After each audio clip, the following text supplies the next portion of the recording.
یہ بابرکت محفل شیخ المشائخ محبوب سبحانی حضرت شیخ عبدالقادر جیلانی رضی اللہ تعالیٰ عنہ کی نسبت سے ہر ماہ منعقد ہوتی ہے۔ اسی طرح کی محافل کا انعقاد حضرت سیدی غوث پاک رضی اللہ تعالیٰ عنہ خود کیا کرتے تھے، لیکن وہ ہفتے وار اہتمام فرماتے تھے۔ ان کا بغداد شریف میں ایک بڑا ادارہ تھا جسے نظامیہ جامعہ نظامیہ کہا جاتا تھا۔ حضرت محبوب سبحانی شیخ عبدالقادر جیلانی رضی اللہ تعالیٰ عنہ بسا اوقات افراد کی زیادتی پر کھلے میدان عیدگاہ میں بھی اہتمام فرماتے تھے۔ ایک محفل پاک میں آپ نے درس دیتے ہوئے ایک حدیث مبارک کو اپنا موضوع بنایا۔ وہ حدیث مبارک حضرت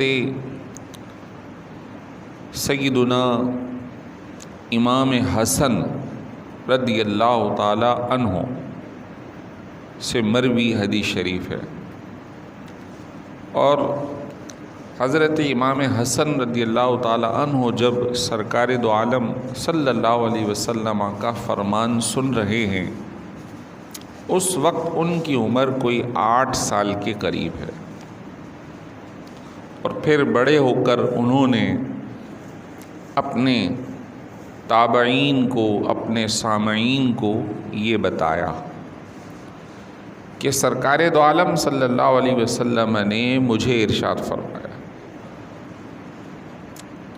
آپ اندازہ کر سکتے ہیں کہ ان شہزادے کی عمر 8 سال ہے، لیکن دین کی سمجھ اور فراست اس عمر سے جاری ہے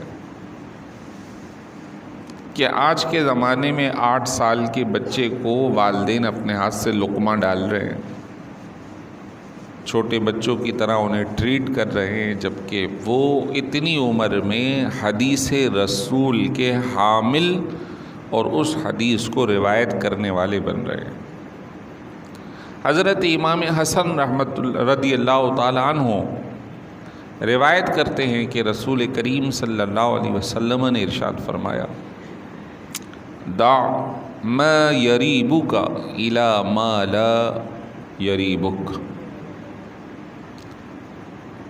اسے چھوڑ دو جو تمہیں شک میں مبتلا کرے،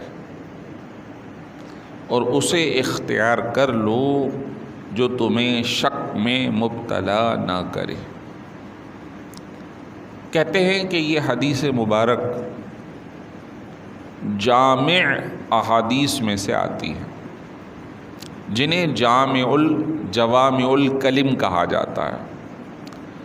احادیث طیبہ کی تفسیر میں آتا ہے کہ جوامع الکلم ان احادیث کو کہا جاتا ہے جن کے الفاظ تھوڑے ہوتے ہیں، لیکن ان کے مطلب اور معانی بہت زیادہ ہوتے ہیں۔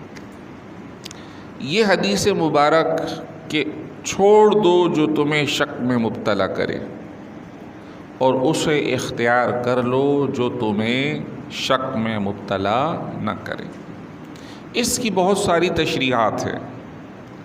ایک تشریح احکام کی ہے کہ جس میں حلال اور حرام کا مسئلہ ہے، جس میں آپ کی عبادت کے مسائل ہیں۔ مختصراً کچھ باتیں عرض کرتا چلتا ہوں۔ شک ہے کہ میں نے وضو کیا ہے یا نہیں کیا، اب نماز کا وقت ہے، اور وضو اگر کر لیں گے تو کنفرم ہو جائے گا کہ وضو کیا ہے، تو شک کو چھوڑ دو، یقین کو اختیار کر لو، تازہ وضو کر لو کہ اب دل کا جو وہم ہے وہ دور ہو جائے گا۔ شک ہے کہ پتہ نہیں اس شے کے اندر کوئی خراب چیز، کوئی ناپاک چیز مکس ہو گئی ہے، اور یقین یہ ہے کہ دوسری پاک چیز کو اختیار کیا جائے۔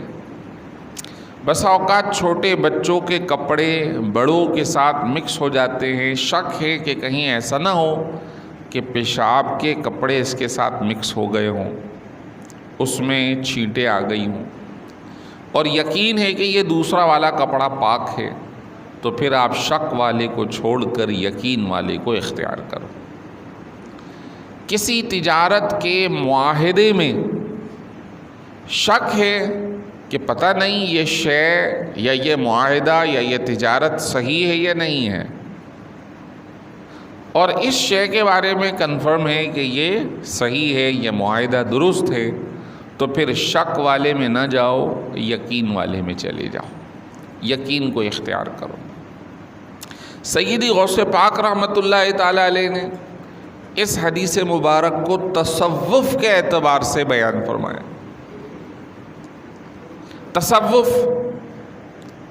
تصوف کا اہم رکن ہے اللہ پر کامل بھروسہ، یقین کامل۔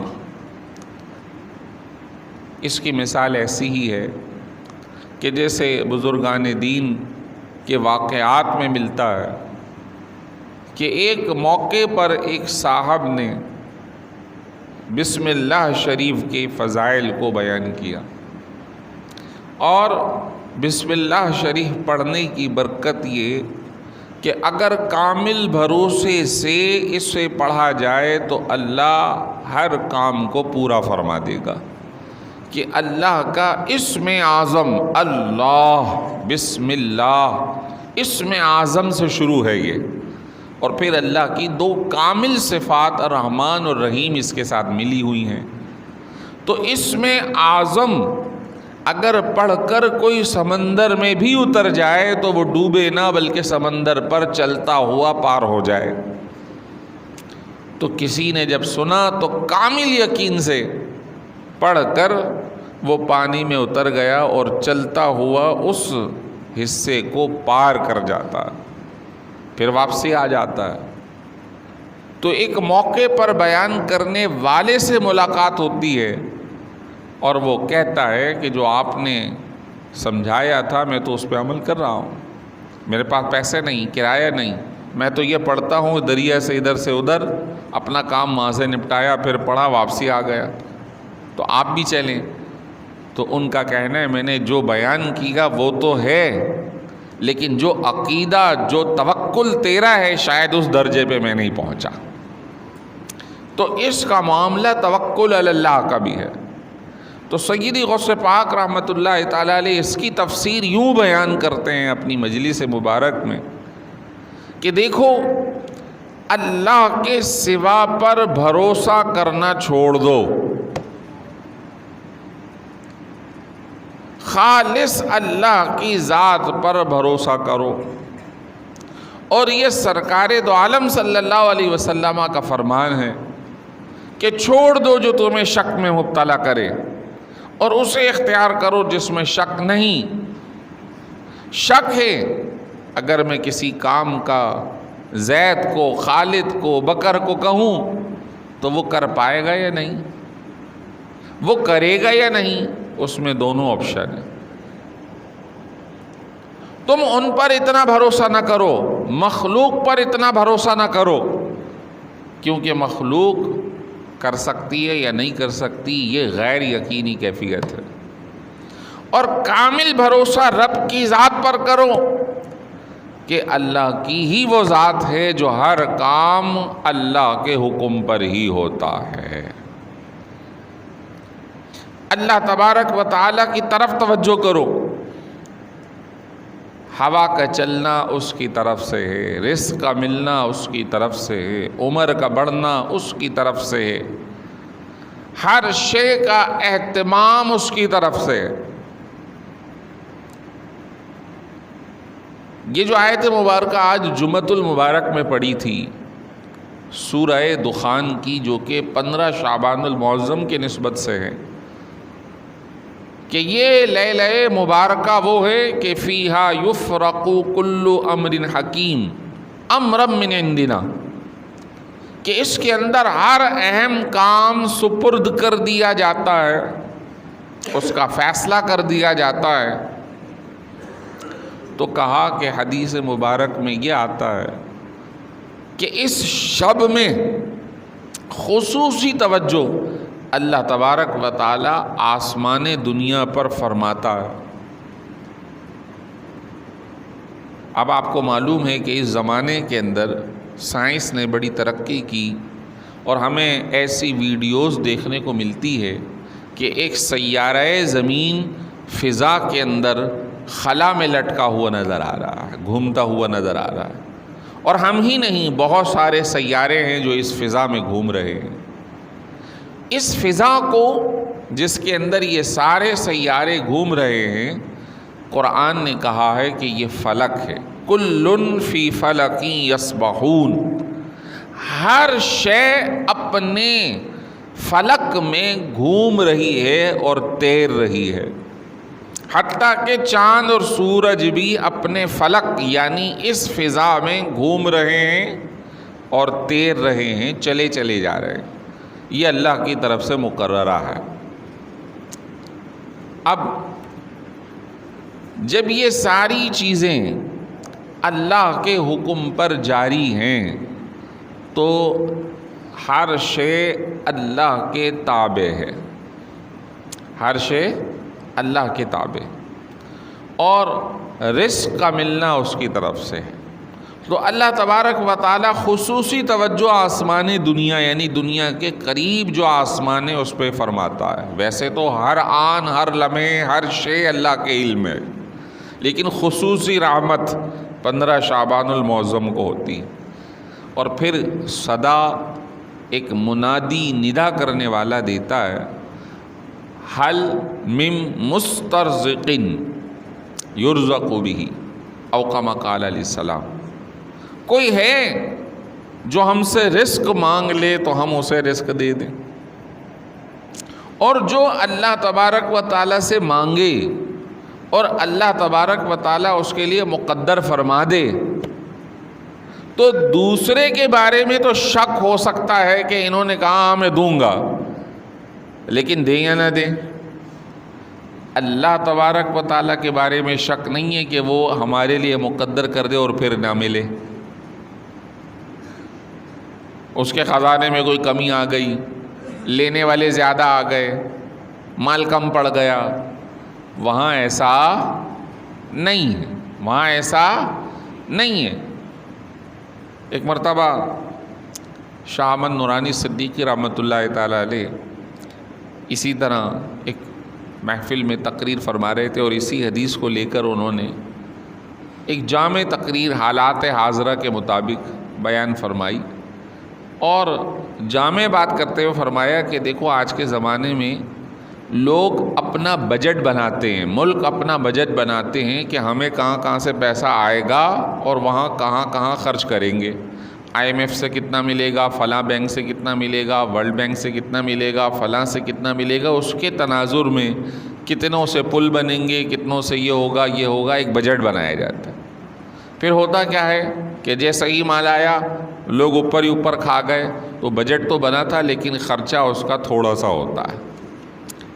تو جب ہم مخلوق پہ بھروسہ کرتے ہیں تو مخلوق سے جو مال ملتا ہے وہ غیر یقینی ہے، غیر یقینی کے بعد جو ملا وہ دوسروں کو اپنے مقام تک پہنچے گا، یہ بھی غیر یقینی ہے۔ لیکن جو اللہ تبارک و تعالی ہمارے لیے مقدر فرمائے گا، جو ہمارا بجٹ مقرر فرما دے گا، وہ یقینی طور پہ ہر بندے کو اللہ تعالیٰ عطا فرمائے گا۔ دیکھیے کتنی پیاری بات فرمائی، ایک مثال سے مسئلہ سمجھا دیا۔ یہ بزرگوں کا طریقہ ہے کہ وہ مختصر بات کے اندر بہت بڑی بات کر جاتے ہیں، کہ آپ دنیا پر بھروسہ نہ کرو، آپ فرد پر بھروسہ نہ کرو، بلکہ اللہ کی ذات پر بھروسہ کرو۔ اللہ ہی ہے جو عطا کرنے والا ہے، تو سیدی غوث پاک رحمۃ اللہ تعالی علیہ توجہ الی اللہ، اللہ کی طرف متوجہ کرتے ہوئے اس حدیث کا درس مبارک ارشاد فرما رہے ہیں کہ دع ما یریبک الی ما لا یریبک، چھوڑ دو اسے جو تمہیں شک میں مبتلا کرے اور اسے اختیار کر لو جس میں کوئی شک نہیں، کامل یقین ہے۔ اللہ تعالیٰ ارشاد فرما رہے ہیں آج کے زمانے میں اگر ہم چاہتے ہیں کہ ہمارے رزق میں اضافہ ہو تو اللہ نے فرمایا من یتق اللہ یجعل لہ مخرجا ویرزقہ من حیث لا یحتسب، جو اللہ کی بارگاہ میں تقوی اختیار کرے گا، اللہ کے حکم پہ عمل پیرا ہوگا، حرام کو چھوڑے گا، حلال کو اختیار کرے گا، اللہ کے بتائے ہوئے احکام پہ عمل کرے گا، اللہ اس کے لیے راستے کشادہ فرما دے گا، اس کو وہاں سے رزق عطا فرمائے گا جہاں سے وہ گمان بھی نہیں کرتا، وہاں سے رزق عطا فرمائے گا جہاں سے وہ گمان بھی نہیں کرتا۔ یقیناً آج کے اس پرفتن زمانے کے اندر، آزمائشوں کے زمانے کے اندر، یقیناً یہ قرب قیامت کا زمانہ ہے جس میں ہم سب مبتلا ہیں۔ کہیں نہ کہیں آمیزش ہمارے اعمال میں، ہمارے کھانے میں، ہمارے مال میں غیر حلال کی داخل ہو چکی ہے۔ اس میں جتنا ہو سکے اختیار کیا جائے تقوی۔ ایک آیت مبارکہ اتری جو سورہ آل عمران کی ہے، یا ایھا الذین آمنوا اتقوا اللہ حق تقاتہ ولا تموتن الا وانتم مسلمون، اے ایمان والو جیسا اللہ سے ڈرنے کا حق ہے ویسا ہی ڈرو، ویسا تقوی اختیار کرو، اور یاد رکھو اسی حالت میں تمہاری موت آنی چاہیے کہ تم اس پر کامل عمل کر رہے ہو۔ صحابہ اکرام سہم گئے، بارگاہ رسالت میں حاضر ہوئے، یا رسول اللہ صلی اللہ علیہ وسلم اس آیت پہ منوعاً عمل کرنا ہمارے لیے مشکل ہے، جیسا حق ہے ویسا ادا کرنا۔ آپ اندازہ کیجئے کہ وہ پاک صفات لوگ بھی اس آیت پہ عمل کرنے سے سہم گئے اور عرض کی، تو اللہ تعالیٰ نے کرم فرمایا، اللہ نے کرم فرمایا۔ پھر ایک اور آیت اتری اور سورۃ تغابن 28ویں پارے کے اندر، فاتقوا اللہ ما استطعتم، اللہ نے آسانی فرما دی، فرمایا جتنا تم سے ہو سکے کم از کم اتنا ہی تقوی اختیار کر لو، جتنا ہو سکے۔ دیکھیے یہاں پر آ کر اب ہو سکے، ہم سے ہو سکتا ہے پھر بھی نہ کریں، یہ ہماری پھر خطا ہے، یہ پھر ہماری غلطی ہے۔ لیکن جہاں ہمارا بس کام نہ کرے، ہمارا بس ہماری ذات پر ہے، کسی دوسرے پر نہیں۔ اب اس کے بھی درجات ہیں، جس کو امر بالمعروف و نہی عن المنکر کہتے ہیں، اس کے درجات ہیں۔ ہر ایک شخص اس مقام تک نہیں پہنچ سکتا، لیکن جس لیول پر موجود ہے اسے یہ کام کرنا چاہیے۔ جن کو اللہ نے زبان دی، منصب دیا، جن کو اللہ نے خوف و خشیت اور توکل علی اللہ کا کامل درجہ دیا، سیدی غوث پاک جیسے، تو پھر یہ عالم تھا کہ وہ بادشاہ وقت کو، خلیفہ وقت کو دو ٹوک انداز کے اندر گفتگو کیا کرتے تھے اور انہیں جھنجھوڑ کر رکھ دیتے تھے۔ ایک موقع پر بغداد میں کسی بندے کو گورنر لگا دیا خلیفہ نے، اور اس کی جو پرانی تاریخ تھی، جو اس کا طور طریقہ تھا، جو اس کی شخصیت تھی، وہ متنازع تھی، وہ لوگوں سے ظلماً پیسے کھاتا تھا۔ خلیفہ وقت کو برملا کہا کہ تمہیں اللہ کی بارگاہ میں جواب دینا ہوگا کہ تم نے ایسے ظالم شخص کو اس علاقے کا گورنر مقرر کر دیا ہے۔ ان کو یہ مقام حاصل تھا۔ خلیفہ وقت پیسے لے کر آ گیا۔ اس زمانے میں سونے کے سکے چلا کرتے تھے، جس کے اشرفیہ کہتے ہیں ہم، یا درم دینار کہتے ہیں۔ آپ نے فرمایا مجھے اس کی ضرورت نہیں، توجہ، مجھے اس کی ضرورت نہیں۔ کہ نہیں حضور رکھ لیں۔ آپ نے ہاتھ میں لیا اور اس کے بعد اسے جب دبایا ہے تو اس تھیلی میں سے خون نکلنے لگا۔ یہ آپ کی کرامت ہے۔ بظاہر سونے میں سے خون کہاں سے آئے گا؟ اس میں سے خون ٹپک رہا ہے۔ فرمایا لوگوں سے ٹیکس ظلمن لیتے ہو اور ہمارے پاس آ کر تحفے تحائف دیتے ہو، اگر مجھے تمہارا اہل بیت کے گھرانے سے ہونا پیش نظر نہ ہوتا تو میں اس کو اتنا دباتا کہ یہ سارا تمہارے گھر تک اور تمہارے محل تک پہنچ جاتا۔ عباسی گھرانہ تھا نا اس وقت، عباسی لوگ جو ہے وہ سربراہی کر رہے تھے، اور اہل بیت کا گھرانہ ہے عباسی، تو ضروری نہیں کہ گھرانہ اچھا ہو تو فرد بھی اچھا ہے۔ دیکھو اس کا انفرادی مسئلہ ہے، اگر کوئی اعلیٰ خاندان کا ہے لیکن اگر حرکت غلط کر جاتا ہے تو خاندان برا نہیں ہے، اس کی اپنی پرسنل ذات کا مسئلہ ہے۔ آپ نے اس کا لحاظ کیا کہ تمہاری وجہ سے خاندان بدنام ہوگا، میں اس کو وہاں تک نہیں پہنچا رہا، تو تم اپنی حرکتیں درست کر لو۔ وہ خود بھی سید زادے ہیں، وہ سامنے بھی اہل بیت کا فرد ہے اور اسے سمجھا رہے ہیں اور اسے بتا رہے ہیں اس کی غلطی۔ آج کے زمانے میں دیکھیے کہ جو کسی کو غلطی بتاتا ہے الٹا اسی کو ہی برا سمجھا جاتا ہے۔ پھر ہر ایک کی بس کی نہیں، اب اگر چھوٹے منہ بڑی بات کرتا ہے کوئی تو اسے اٹھا کر لوگ مختلف ادارے والے لے جاتے، اس غلطی کو صحیح نہیں کر رہے۔ لیکن جس کو اللہ نے مقام دیا ہے تو جب ہی فرمایا کہ امر بالمعروف و نہی عن المنکر کے درجات ہیں، جہاں تک جا سکتے ہو وہاں تک جاؤ، اس سے آگے اللہ کی طرف سے تمہیں معاف ہے۔ لیکن بہرحال ہو رہا ہے ماحول کے اندر، تو سیدی غوث پاک رحمۃ اللہ تعالیٰ علیہ اس زمانے کے اندر حق کا بول بالا کرتے تھے۔ اس زمانے میں جب صلیبیوں نے، عیسائیوں نے مسلمانوں پر چڑھائی کرنے کی کوشش کی تو سیدی غوث پاک رحمۃ اللہ تعالیٰ علیہ نے مجاہدین کی ایک جماعت تیار کروائی، جہاد کے لیے لوگوں کو تیار کیا۔ اور اس زمانے کے بعد، آپ کے زمانے کے بعد، جیسے صلاح الدین ایوبی ہیں اور دیگر جو لوگ ہیں، یہ سب آپ کے ماتحت، آپ کے خلفاء، آپ کے طلباء، ان کے جو سلسلے کے لوگ تھے وہ ان مجاہدین کے ساتھ شانہ بشانہ کام کیا کرتے تھے۔ کیا تھا کہ وہ نہ صرف توکل علی اللہ بلکہ زمانے کو یہ بتانا چاہتے تھے کہ اگر دنیا کے اندر کامیابی ہے، اخروی کامیابی ہے، تو وہ فقط راہ خدا میں ہے۔ صوفی کا مطلب ہرگز یہ نہیں کہ ایک کونا پکڑ لیا جائے اور دنیا کے ہر کام سے دستبردار ہو جائے۔ صوفی کا مطلب یہ ہے کہ دنیا میں رہتے ہوئے اللہ کے حکم پہ عمل پیرا ہوا جائے۔ آپ صلی اللہ علیہ وسلم کی سیرت ہمارے لیے آئیڈیل ہے، لیکن کیا حضور علیہ الصلاۃ والسلام کسی گوشہ نشین کا نام ہے؟ نہیں، آپ علیہ الصلاۃ والسلام تو تجارت بھی کرتے ہوئے نظر آتے ہیں، آپ آل اولاد کی تربیت کرتے ہوئے بھی نظر آتے ہیں، اپنے ماتحت صحابہ کرام اور دیگر لوگوں کی جو ہے تربیت کرتے ہوئے نظر آتے ہیں۔ جہاد میں دیکھیں تو بطور سربراہ جہاد کرتے ہوئے نظر آتے ہیں، امامت ہے تو امامت کرتے ہوئے نظر آتے ہیں، خطابت ہے تو خطابت کرتے ہوئے نظر آتے ہیں، اور زندگی کی سادگی کہ خود پیون لگا کے کپڑے پہنتے ہوئے بھی نظر آتے ہیں۔ تو سیدی غوث پاک رحمۃ اللہ تعالیٰ علیہ نے اس حدیث مبارک کو پیش کر دیا، اور پیش کرنے کے بعد ہمیں تعلیم دی، اور یہی کچھ تعلیم تربیت کی قرآن پاک ہمیں دے رہی ہے۔ قرآن پاک ہمیں تعلیم یہ دے رہا ہے۔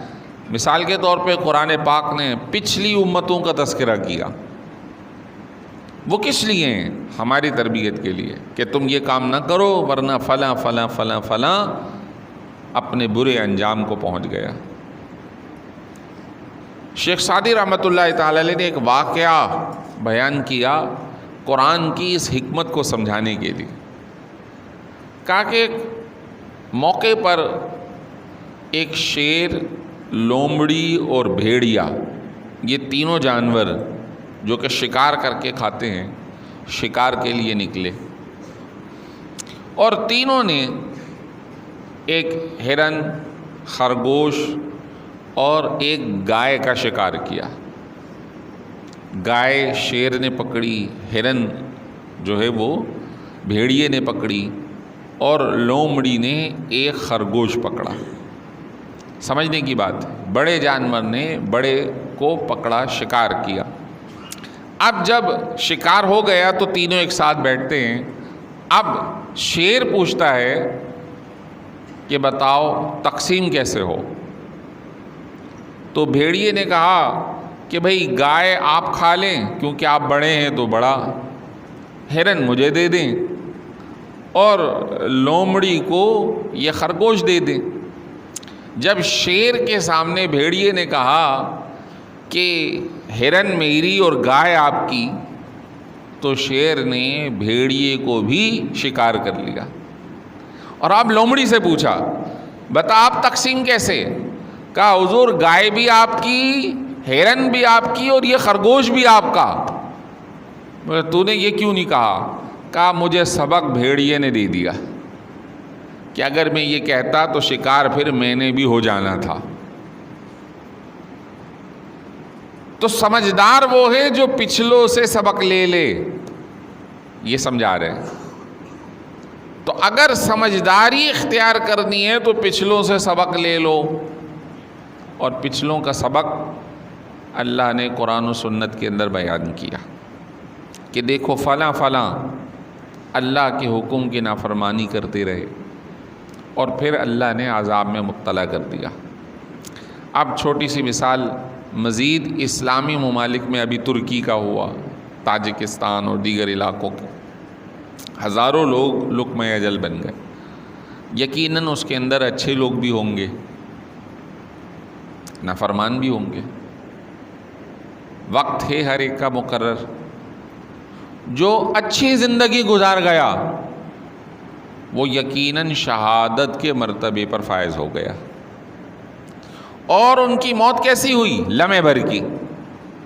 بس اوقات ہمیں محسوس ہوگا کہ فلاں کا ایکسیڈنٹ ہوا، فلاں کے اوپر بلڈنگ گر گئی، ایک لمحے میں اس کا انتقال ہو گیا۔ تو بظاہر ہمارے اعتبار سے یہ ایک مشکل مرحلہ ہے، لیکن ذرا سوچو کہ ایک شخص ہے وہ ہاسپٹل کے اندر مہینوں تڑپ رہا ہے، جسے سوئیوں پہ سوئیاں لگ رہی ہیں، جس کو چیر پھاڑ کیا جا رہا ہے، وہ اذیت کے اندر رہ کر اپنے اختتام کو پہنچ رہا ہے، اور ایک یہ بندہ ہے کہ فوراً لمحے بھر کے اندر چلا گیا۔ تو بظاہر وہ ہاسپٹل میں رہ کر اس کا علاج معالجہ ہو رہا ہے، اس کی دیکھ بھال ہو رہی ہے، اور بظاہر اس کے اوپر بلڈنگ گر گئی ہے، لیکن اپوزٹ صورت دیکھیے کہ اس کا جانا سہولت سے ہو گیا اور اس کا جانا تڑپتے ہوئے ہوا۔ تو ہم اپنے تناظر میں نہ دیکھیں، کسی اور تناظر میں دیکھیں تو کچھ اور نظر آتا ہے، یہ دنیا کا نقشہ ہی کچھ اور نظر آتا ہے۔ اللہ کا حکم کب جاری ہو جائے گا نہ مجھے معلوم نہ آپ کو معلوم۔ لوگ ناچتے ہوئے بھی مر رہے ہیں، لوگ نعتیں پڑھتے ہوئے بھی اللہ کے حضور حاضر ہو رہے ہیں، بیان کرتے ہوئے بھی علماء جا رہے ہیں، تلاوت کرتے ہوئے قاری کی روح فنا ہو رہی ہے، اور بدکاریاں کرتے ہوئے بھی لوگ، شراب پیتے ہوئے بھی لوگ مر رہے ہیں۔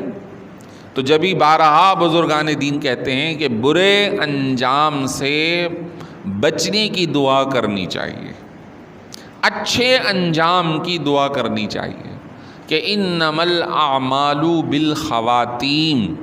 ایک حدیث یہ بھی ہے انما الاعمال بالنیات، یہ تو بڑی مشہور ہے، یہ بھی حدیث ہے کہ سارے اعمال کا دار و مدار خاتمے پر ہے۔